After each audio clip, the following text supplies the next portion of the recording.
नमस्कार साथियों। भारत पाकिस्तान विभाजन पर हिंदी साहित्य में अनेक कहानियाँ लिखी गई हैं। यह त्रासदी, हिंसा और विस्थापन का काला अध्याय थी। लाखों महिलाओं ने यौन हिंसा, अपहरण, जबरन धर्म परिवर्तन और परिवार के सम्मान के नाम पर हत्या का सामना किया। बंटवारे की ये करुण कहानी शिवानी जी द्वारा लिखी गई है और इस कहानी का नाम है लाल हवेली। तो आइए सुने। ताहिरा ने पास के बर्थ पर सोए अपने पति को देखा और एक लंबी सांस खींचकर करवट बदल ली। कम्बल से ढकी रहमान अली की ऊंची तोंद गाड़ी के झकोलों से रह रह कर कांप रही थी। अभी 3 घंटे और थे।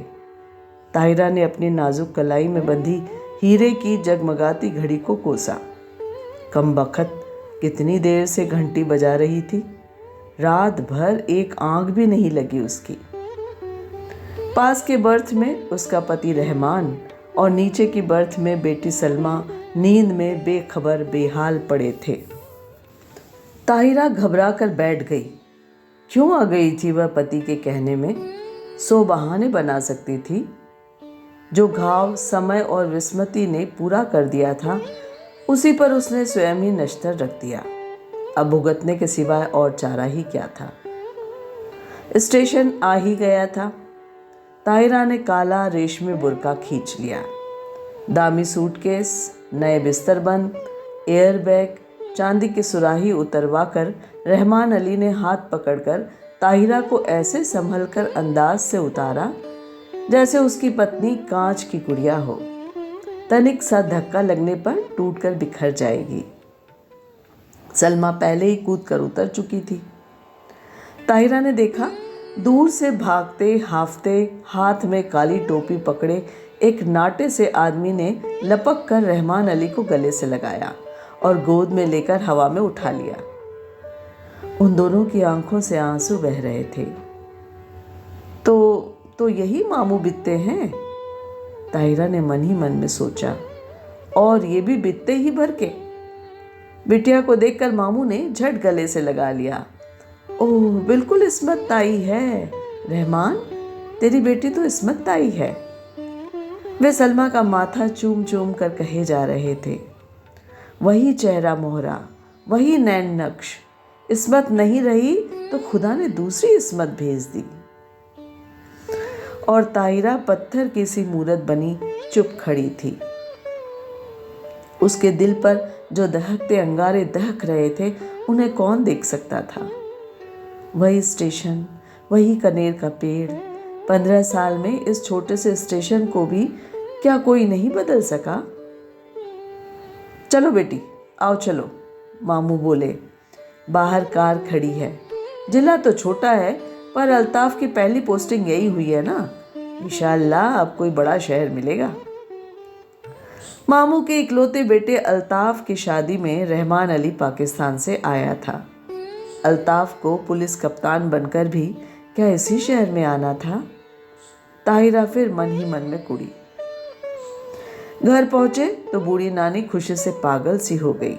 बार बार रहमान अली को गले लगाकर चूमती थी और सलमा को देखकर वह ताहिरा को देखना ही भूल गई थी। या अल्लाह, ये क्या तेरी कुदरत, मेरी बेटी इस्मत को फिर भेज दिया। दोनों बहुएं भी उनकी बोल उठी। सच अम्मी जान, बिल्कुल इस्मत आपा है। पर बहू का मुंह भी तो देखिए। लीजिए, ये रही अशरफी। और झट अशरफी थमाकर ननिया सास ने ताहिरा का बुर्का उतार दिया। अल्लाह, चांद का टुकड़ा है। नन्ही नज़मा, देखो सोने का दिया जला धरा है। ताहिरा ने लज्जा से सिर झुका लिया। 15 साल में वह पहली बार मामा ससुर के घर आई थी। बड़ी मुश्किल से वीज़ा मिला। 3 दिन रहकर फिर पाकिस्तान चली जाएगी। पर कैसे कटेंगे ये 3 दिन?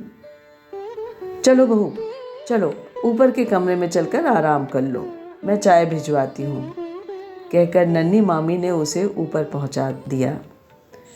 रहमान नीचे ही बैठकर मामू से बातों में लग गया और सलमा को तो रहमान की नानी ने अपनी गोद में खींच लिया। बार बार उसके माथे पर हाथ फेरती और हिचकियां बन जाती, कहती, मेरी इस्मत, मेरी बच्ची। ताहिरा ने एकांत कमरे में आकर बुर्का फेंक दिया। बंद खिड़की को खोला तो कलेजा धक हो गया। सामने लाल हवेली खड़ी थी। चटपट खिड़की बंद करके तख्त पर गिरती पड़ती बैठ गई। खुदाया, तू मुझे क्यों सता रहा है? वह मुंह ढाँप कर सिसक उठी। पर क्यों दोष दे वह किसी को? वह तो जान गई थी कि हिंदुस्तान के जिस शहर में उसे जाना है, वहाँ का एक एक कंकड़ उस पर पहाड़ सा टूट कर बरसेगा। उसके नेक पति को क्या पता, भोला रहमान अली, जिसकी पवित्र आंखों में ताहिरा के प्रति प्रेम की गंगा छलकती है, जिसने उसे पालतू हिरनी सा बनाकर अपनी बेड़ियों से बांध लिया था, उस रहमान अली से वह क्या कहती? पाकिस्तान के बंटवारे में कितने पिसे, उन्हीं में से एक थी ताहिरा। तब थी वह 16 वर्ष की कनक चढ़ी सी सुंदरी सुधा। सुधा अपने मामा के साथ ममेरी बहन के ब्याह में मुल्तान आई थी। दंगे की ज्वाला ने उसे फूंक दिया। मुस्लिम गुंडों की भीड़ जब भूखे कुत्तों की तरह उसे बोटी से चिचोड़ने को थी, तभी आ गया था फरिश्ता बनकर रहमान अली। उस समय भीड़ चिल्लाई थी, नहीं, वे नहीं छोड़ेंगे, हिंदुओं ने उनकी बहू बेटियों को छोड़ दिया क्या? पर रहमान अली की आवाज़ की मीठी डोर ने उन्हें बांध लिया था।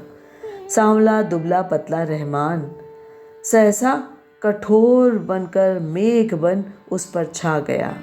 सुधा बच गई, पर ताहिरा बनकर। इधर रहमान की जवान बीवी को भी दिल्ली में ऐसे ही पीस दिया गया था। रहमान दिल्ली से जान बचाकर भाग कर आया था, बुझा और घायल दिल लेकर। सुधा ने बहुत सोचा समझा और रहमान ने भी दलील की थी। हार कर किसी ने एक दूसरे पर बीती बिना सुने ही मजबूरियों से सौदा कर लिया, समझौता कर लिया। ताहिरा उदास होती तो रहमान अली आसमान से तारे तोड़ कर लाता, वह हंसती तो वह कुर्बान हो जाता। 1 साल बाद बेटी पैदा हुई तो रहा सहा मैल भी धुल कर रह गया। अब ताहिरा उसकी बेटी की माँ थी, उसकी किस्मत का बुलंद सितारा। पहले कराची में छोटी सी बजाजी की दुकान थी, अब वह सबसे बड़े डिपार्टमेंटल स्टोर का मालिक था। 10-10 सुंदरी इंग्लो इंडियन छोकरियां उसके इशारों पर नाचती, धड़ाधड़ अमेरिकी नायलॉन और टेक्रोन बेचती। दुबला पतला रहमान हवा भरे रबड़ के खिलौने सा फूलने लगा, तोंद बढ़ गई, गर्दन ऐंठकर शानदार अकड़ से ऊंची उठ गई, सीना तन गया, आवाज़ में खुद ब खुद एक अमेरिकी डोल आ गया। पर नीलम पुखराज से जड़ी, हीरे से चमकती दमकती ताहिरा शीशम के हाथी दांत जड़े छपर खट पर अब भी बेचैन करवटें ही बदलती रहती। मार्च की जाड़े से दामन छुड़वाती हल्की गर्मी की उमस लिए पाकिस्तानी दोपहरिया में पानी से निकली मछली सी तड़फड़ा उठती। मस्ती भरे होली के दिन जो अब उसकी पाकिस्तानी जिंदगी में कभी नहीं आएंगे। गुलाबी मलमल की वह चुनरी उसे अभी भी याद है। अम्मा ने हल्का सा गोटा टाँक दिया था। हाथ में मोटी सी पुस्तक लिए उसका तरुण पति कुछ पढ़ रहा था। घुंघराली लटों का गुच्छा चौड़े माथे पर झुक गया था। हाथ की अधजली सिगरेट हाथ में ही बुझ गई थी। गुलाबी चुनरी के गोटे की चमक देखते ही उसने और भी सिर झुका दिया। चुलबुली सुंदरी बालिका नववधू से झेप झेप कर रह जाता था बेचारा। पीछे से चुपचाप आकर सुधा ने दोनों गालों पर अमीर मल दिया था और झट चौके में घुसकर अम्मा के साथ गुजिया बनाने में जुट गई थी। वहीं से सास की नज़र बचाकर भोली चितवन से पति की ओर देख चट से छोटी सी गुलाबी जीभ निकालकर चिढ़ा भी दिया था उसने। जब वह मुल्तान जाने को हुई तो कितना कहा था उन्होंने, सुधा मत जाओ मुल्तान मत जाओ। पर वह क्या जानती थी कि दुर्भाग्य का मेघ उस पर मंडरा रहा है। स्टेशन पर छोड़ने आए थे वे, इसी स्टेशन पर। यही कनेर का पेड़ था, यही जंगला, और वह मामा जी के साथ गठरी सी बनी। घूंघट उठाने का अवकाश ही नहीं मिला था सुधा को। गाड़ी चली तो साहस करके उसने घूंघट जरा सा खिसकाकर अंतिम बार उन्हें देखा था। वही अमृत की अंतिम घूंट थी, अंतिम घूंट। हाँ, सुधा तो मर गई। अब ताहिरा थी। उसने फिर कांपते हाथों से खिड़की खोली। वही लाल हवेली थी, उसके ससुर वकील साहब की। वही छत पर चढ़ी रात की रानी की बेल। और तीसरा कमरा जहाँ उसने जीवन की कितनी रसभरी रातें बीती थीं। न जाने क्या कर रहे होंगे, शादी कर ली होगी, क्या पता बच्चों से खेल रहे हों। आंखें फिर बरसने लगी और एक अनजाने मोह से वह जूझ उठी। ताहिरा, ताहिरा, अरे कहाँ हो? रहमान अली का स्वर आया और हड़बड़ाकर आंखें पोंछ ताहिरा बिस्तर बंद खोलने लगी। रहमान अली ने गीली आंखें देखी तो घुटना टेककर उसके सामने बैठ गया। क्या बात हो गई बीवी, बोलो ना, क्या बात हो गई? सिर तो नहीं दुख रहा? चलो चलो लेटो। कितनी बार समझाया है यह सब काम मत किया करो, पर सुनता कौन है। बैठो कुर्सी पर, मैं बिस्तर खोलता हूँ। मखमली गद्दे पर रेशमी चादर बिछाकर रहमान अली ने ताहिरा को लिटा दिया और शरबत लेने चला गया। बेटी सलमा आकर सिर दबाने लगी। नानी अम्मा ने कहा, नज़र लग गई है और क्या। मामी सास ने ताहिरा की मिर्च से नज़र उतारी। किसी ने कहा, दिल का दौरा पड़ा है, आंवले का मुरब्बा चटाकर तो देखो। लाड़ और दुलार की थपकियां देकर सब चले गए। पास में लेटा रहमान अली खर्राटे भरने लगा तो दबे पैरों वह फिर खिड़की पर जा खड़ी हुई। बहुत दिन से प्यासे को जैसे ठंडे पानी की झील मिल गई थी। पानी पीकर भी प्यास नहीं बुझ रही थी। तीसरी मंजिल पर रोशनी जल रही थी। उस घर में रात का खाना देर से ही निपटता था। फिर खाने के बाद दूध पीने की भी तो उन्हें आदत थी।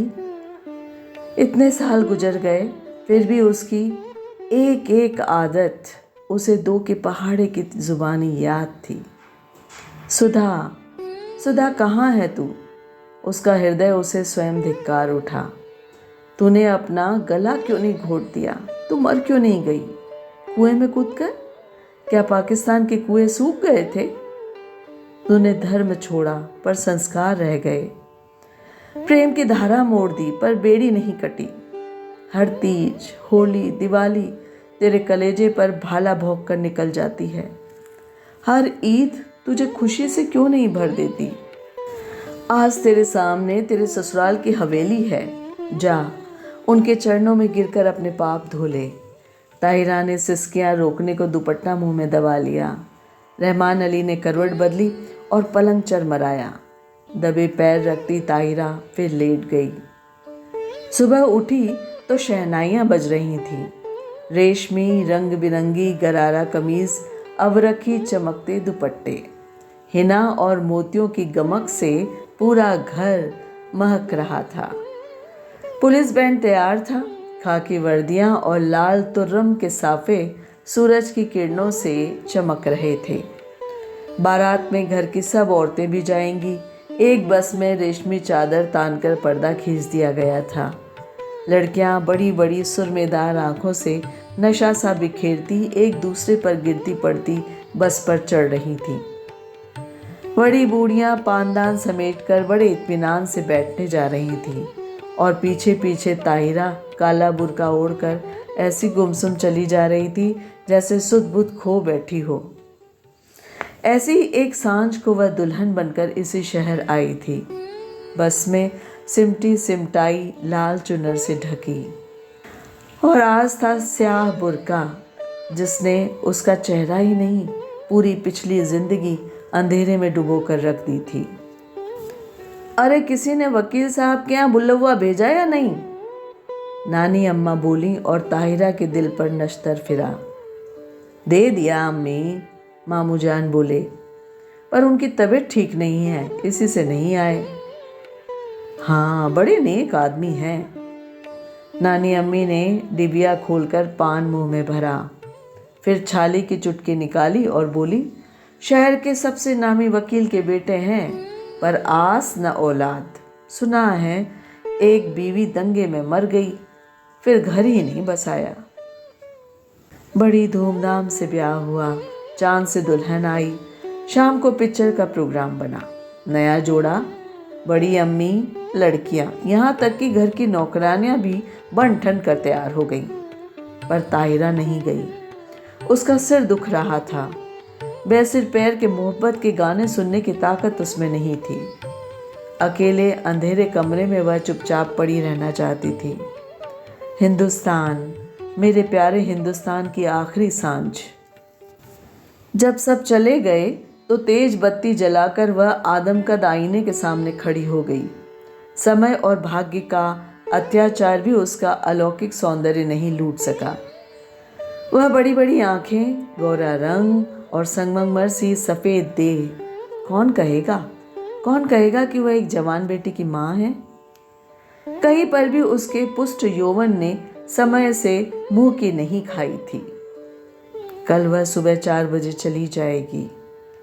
जिस देवता ने उसके लिए सर्वस्व त्याग कर बैरागी का वेश धर लिया है, क्या एक बार भी उसके दर्शन नहीं मिलेंगे? किसी शैतान नटखट बालक की भांति उसकी आंखें चमकने लगी। झटपट बुर्का ओढ़ वह बाहर निकल आई।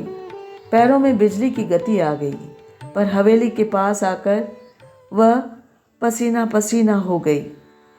पिछवाड़े की सीढ़ियां उसे याद थीं, जो ठीक उसके कमरे की छोटी खिड़की के पास आकर ही रुकती थी। एक एक पैर 10 मन का हो गया, कलेजा फटकर मुंह को आ गया। पर अब वह ताहिरा नहीं, सुधा थी, 16 वर्ष पहले की चंचल बालिका, नववधू सुधा, जो सास की नज़र बचाकर तरुण पति के गालों पर अबीर मलने जा रही थी। मिलन के उन अमूल्य क्षणों में सैयद वंश के रहमान अली का अस्तित्व मिट गया था।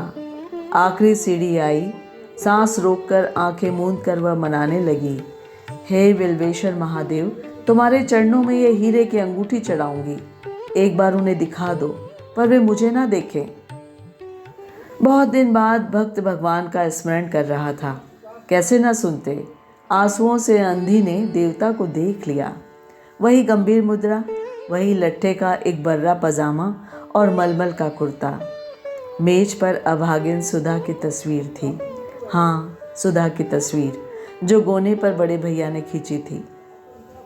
जी भरकर देख ले पगली, देख ले और भाग जा, भाग ताहिरा भाग। उसके कानों में जैसे स्वयं भोलेनाथ गरजे। सुधा फिर डूब गई। ताहिरा जगी। अब सिनेमा से लौटने को होंगे।